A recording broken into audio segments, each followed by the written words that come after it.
किस अस्पताल में हुआ है? सर हम लोग नोएडा में रहते हैं, मैं और मेरे हस्बैंड। अभी होली में हम लोग बिहार आए हुए थे सर, होली मनाने के लिए पूरी फैमिली का गेट टुगेदर था। 9 अप्रैल को मेरे हस्बैंड की तबीयत ख़राब हुई, फीवर हुआ उनको काफ़ी तेज। हमने कोरोना का 2-2 3-3 बार टेस्ट करवाया, नेगेटिव आया।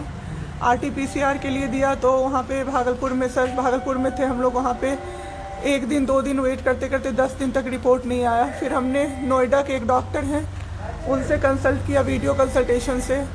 उन्होंने बोला कि CT चेस्ट करवाना है। हम लोग भागलपुर गए और CT चेस्ट करवाए तो उसमें उनका इन्फेक्शन आया। 60% लंग्स उनका उसमें इन्फेक्टेड था, डैमेज नहीं था, इन्फेक्टेड था बस। बाकी लंग्स का हर चीज़ परफेक्ट था, सारा चीज़ नाक का, गले का सब कुछ नॉर्मल था, उसमें रिपोर्ट में था। फिर हम लोग नेक्स्ट डे ग्लोकल हॉस्पिटल है भागलपुर में, ग्लोकल हॉस्पिटल लेके आए, वहाँ पे एडमिट कराया हमने ICU में। मेरी मदर की भी तबीयत ख़राब थी, मेरी मम्मी और मेरे हस्बैंड दोनों एक साथ एडमिट हुए। वहाँ पे इतनी लापरवाही हुई उनके साथ, इतनी लापरवाही हुई। डॉक्टर्स आते थे बस विजिट के लिए, 10 मिनट देख के गए। उसके अलावा जितने भी वहाँ पे नर्स थे, कंपाउंडर्स थे, सारे के सारे जल्लाद थे सर। कोई दवाई तक नहीं देना चाहता था पेशेंट। मेरी मदर टचवुड बेटर कंडीशन में थी थोड़ी, मेरे हस्बैंड बोल भी नहीं पा रहे थे उस समय तक। इशारे से पानी का ऐसे ऐसे बताते थे, लेकिन कोई उनको पानी नहीं पिलाता था सर। वो मुझे हार के फ़ोन करते थे कि पानी पिला दो। जब मैं अंदर जाती थी तो ये लोग हल्ला करते थे कि क्यों जा रहे हो अंदर। फिर भी मैं जाके उनको पानी पिलाती थी, जूस पिलाती थी। रेमडेसिविर इंजेक्शन का नाम आप लोगों ने अभी तक सबने सुन लिया होगा कि कितनी मुश्किल से मिल रहा है। डॉक्टर ने वहाँ सजेस्ट किया, मेरे 2 पेशेंट थे वहाँ, हमने बहुत मुश्किल से अरेंज किया। जब वो इंजेक्शन मिला तो एक दिन रात को जब इंजेक्शन देने लगे, हाफ इंजेक्शन फ्लोर पे गिरा दिया उन्होंने। हमने कहा कि इतना महंगा इंजेक्शन है, इसी का असर होके ठीक होते ये आपने कैसे गिरा दिया। उन्होंने कहा कि 50,000 का भी गिरा देता ना तो तुम कुछ नहीं कर पाती अभी। हम लोग चुपचाप वहाँ से सर हट गए। थोड़ी देर बाद वहाँ पे मेरे हस्बैंड को मैंने देखा कि उन्होंने 2-3 बार पॉटी किया था, यूरिन पास किया था, कोई क्लीन करने नहीं आ रहा था सर। 6 घंटे से वो उसी गंदगी पे पड़े हुए थे। उन्होंने मुझे फिर फ़ोन किया, बस फ़ोन कर पाते थे सर, बोल भी नहीं, बस मिस्ड कॉल आती थी, मैं समझ जाती थी कि कुछ परेशानी है उनको। जब मैं गई तो मैंने देखा पूरे गंदे बेड पे मेरे हस्बैंड 6 फीट 2 इंच के सर, पूरे गंदे पे वो सोए हुए थे सर। मैंने ज़बरदस्ती सबको बुलाया। एक आदमी था ज्योति कुमार करके, ज्योति कुमार, सब लोग ध्यान से इसको कवर कीजिए। ज्योति कुमार एक कंपाउंडर था वहाँ पे। कौन सा हॉस्पिटल का? Glocal hospital Bhagalpur. Jyoti Kumar compounder है वहाँ का, मतलब जो अटेंडेंट सब होते हैं ना वो है, लड़की नहीं है लड़का है, ज्योति कुमार। उसको मैंने रिक्वेस्ट किया कि भैया प्लीज़ आप मेरे हस्बैंड की मदद कर दीजिए, रात में ये लोग रुकने नहीं दे रहे हैं मुझे अपने पास, इनके पास। उसने बोला ठीक है ज़रूर मदद करूँगा, ये कह के, और मैं अपने हस्बैंड से बात करने लगी, इशारे से ही वो बात कर रहे थे, मैं बोल रही थी। अचानक से मेरा दुपट्टा खिंचाया बहुत ज़ोर से। मैंने सोचा क्या हो रहा है, जब मैंने पीछे मुड़ी तो मेरे कमर पे उस आदमी का हाथ था और मेरा दुपट्टा वो ज्योति कुमार खींच रहा था। मेरी माँ पीछे से चिल्लाई, मेरे हस्बैंड ऐसे ऐसे होने लगे, पूरा पसीना उनको चल गया, कुछ बोल नहीं पा रहे थे वो। जब हम लोग ठीक थे ना, मैं बाहर निकलती थी ना, कोई मुझे ऐसे देखता था ना नॉर्मली ही तो कहते थे आंख निकाल लूंगा, क्या सोच के इसको देख रहे हो। और मेरे हस्बैंड उस दिन बेड पे पड़े हुए देखते रहे कि मेरी वाइफ का कोई दुपट्टा खींच रहा है। और जब मैंने उस आदमी को देखा ना तो वो मुस्कुरा रहा था। मैंने ऐसे दुपट्टा खींचा और मैं कुछ नहीं बोल पाई डर से कि मेरे हस्बैंड यहाँ पे है, मेरी माँ यहाँ पे है, ये लोग कुछ कर देगा, इस डर से मैं कुछ नहीं बाहर निकली। मैं बाहर निकल के मैं दम से बैठ गई। वो आदमी मेरे पास फिर आया, मुस्कुरा के बोला मैं ध्यान रखूंगा। मैंने बोला ठीक है भैया आप ध्यान रखना। मैंने कुछ नहीं बोला उसको, कुछ भी नहीं।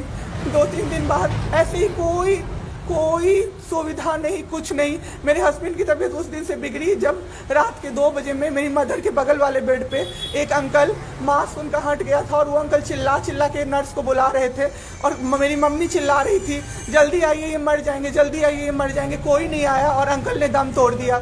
ऐसे 3-4 लोग उस 2-3 दिन के अंदर दम तोड़े हैं बिना केयर के, बिना नर्स के आए। सारी नर्स टेबल कुर्सी लगा के सो जाती थी, कहती थी पागल हो गए हैं हम ही, अब मर जाएंगे इस कोरोना के चक्कर में, अब तो क्यों जॉब कर रहे हो, छोड़ दो, आपकी जगह कोई और आ जाएगा। उसके बाद वहाँ से बाई पैप वहाँ उस हॉस्पिटल में नहीं अवेलेबल था। मेरे हस्बैंड की तबीयत एक दिन बहुत ख़राब हो गई, उन्होंने मायागंज रेफ़र कर दिया, भागलपुर मायागंज हॉस्पिटल।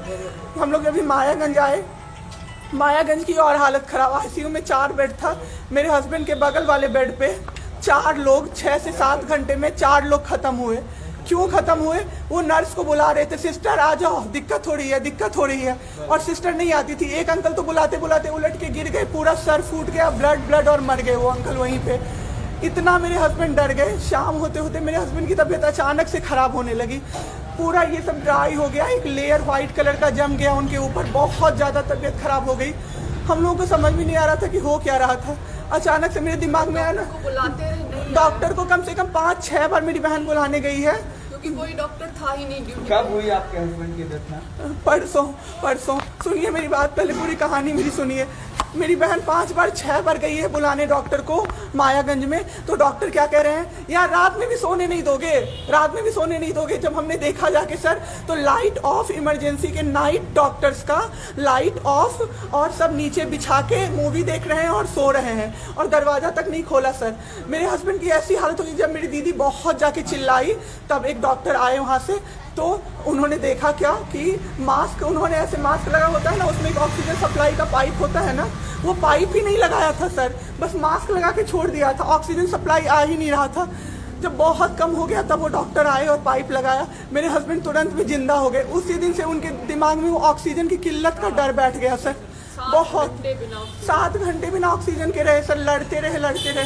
फिर उस दिन इतना वो डर गए, वो बोले नहीं अब हमको कहीं बाहर लेके चलो। दिल्ली में सर हमने बेड का किया, बहुत पता नहीं था, दिल्ली में कहीं भी जगह नहीं था।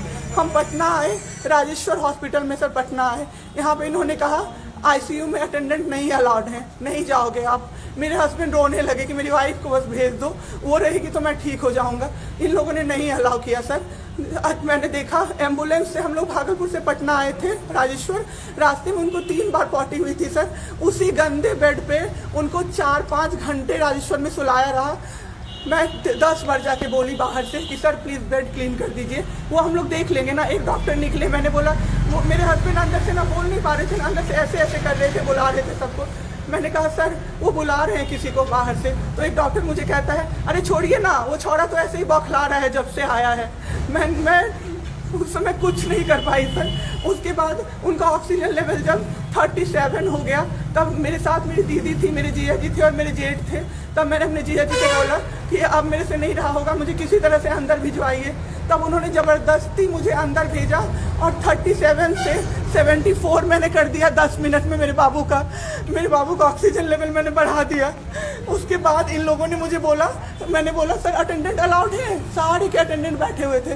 तो एक डॉक्टर ने मुझे बोला अटेंडेंट अलाउड नहीं रहेंगे तो कैसे काम चलेगा, सब तो कोरोना से बीमार पड़ रहे हैं, हम लोग कितना देखें, हम लोग क्या मर जाए खांसते खांसते सबको देख के, बैठिए चुपचाप और देखिए। 15 दिन तक सर एक टेबल पे एक लगातार मैं बैठी हूँ। आज 1 महीना पे मैंने ब्रश किया है सर, 1 महीने पे ब्रश किया है मैंने। बाबू को बहुत ठीक कर दिया, इतना स्ट्रॉ लगा के सर, मास्क के अंदर से स्ट्रॉ लगा के बाबू को मैंने जूस, दाल, रोटी सब कुछ पिलाया सर। इतने ठीक हो गए ना कि जो डॉक्टर फर्स्ट डे बोला था ये बचेगा नहीं, वो डॉक्टर सर 3-4 दिन बाद कहता है टचवुड क्या कर दिया आपने इनके साथ, ये तो एकदम ठीक हो गए, गजब का फाइट दिया आप दोनों ने मिलके। मुझे क्या पता था कि मैं फाइट दे रही हूँ और ये लोग मेरे बाबू को ख़त्म कर देंगे।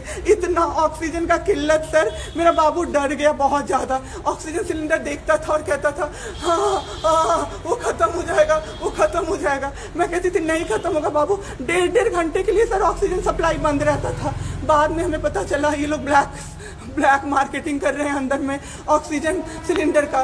जो अस्पताल वाले हैं ना, वो ऑक्सीजन सप्लाई बंद कर देते थे ताकि बेचैन होके लोग खरीदें उन्हीं से। हम भी खरीदे सर, मैंने भी खरीदा, क्या करते हमें भी तो चाहिए था। परसों सर सुबह में हमारे पास एक ही सिलेंडर था, पाइपलाइन बंद हो गया। मेरे हस्बैंड को बाईपैप लगा हुआ था, उनको 2 सिलेंडर से जाना था, एक ही सिलेंडर था। सिलेंडर मांगते मांगते कहीं नहीं मिला सर, मेरे हस्बैंड खत्म हो गए सर। मेरा बाबू चला गया हमको छोड़ के। आपके साथ यहाँ पे भी सर, यहाँ पे राजेश्वर में डॉक्टर अखिलेश गंदे इशारे कर रहा था मुझे सर। चलता था ना तो मुझसे सट के क्रॉस करता था सर। मैं इग्नोर कर देती थी कि मेरा हस्बैंड है यहाँ पे, वरना अगर बाहर होता चप्पल खोल के मैं मारती सर ऐसे इंसान को। वहाँ पे मायागंज हॉस्पिटल में डॉक्टर्स, कोई भी डॉक्टर नहीं आता है, कोई सीनियर डॉक्टर नहीं, जूनियर डॉक्टर नहीं, और पेशेंट की सिर्फ एंट्री कर देते हैं कि फिजियोथेरेपी किया गया। ये बाबू नाक का क्या करते हैं, नेबुलाइज किया गया, 4 बार नेबुलाइज किया गया, कोई चीज नहीं होती है, सिर्फ पेशेंट की एंट्री कर देते हैं। एंट्री सब किया हुआ रहता है कि ये बड़े डॉक्टर आए, ये बड़े डॉक्टर आए, उन्होंने पेशेंट को देखा, नेबुलाइज किया, फिजियोथेरेपी हुआ, पेशेंट को कुछ नहीं, मतलब सीपैप पे पड़ा हुआ पेशेंट, और उसको देखने के लिए 24 घंटे में कोई नर्स नहीं आती है, रूम बंद करके, और सब सोते रहते हैं। दरवाजा ठकठकाइएगा तो चिल्ला के बोलेगी दूर भागो यहाँ से, कोरोना पेशेंट के यहाँ से आई हो, हम लोग अभी रात में नहीं आ सकते। हम लोग क्या मर जाए पेशेंट के लिए? कोई नहीं आता है, कोई नहीं आता है देखने के लिए किसी को। ये लोग पटना में हम लोग तो 26 तारीख को आए पटना।